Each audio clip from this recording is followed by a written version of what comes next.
The Java Foundation and the Craft Silicon Foundation have signed a deal to collaborate in supporting communities through digital literacy initiatives and school feeding. Under the strategic partnership, Java Foundation provide daily meals to learners enrolled in Craft Silicon Foundation's ICT training programs, creating an enabling environment for effective learning.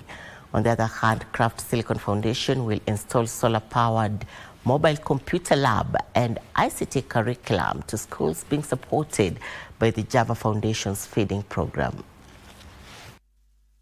We are feeding the future, but not only are we doing that, but we are also equipping our children with the skills that they will need to be competitive and the skills that they will need to, leave Gunyumu, leave Nairobi, leave Kenya, and really face the world. Through technology being taught in school, it teaches learners to be creative, to use technology effectively and responsibly. Education is not just a privilege, but it has become a necessity. Everywhere we go in today's world, everything is computerized.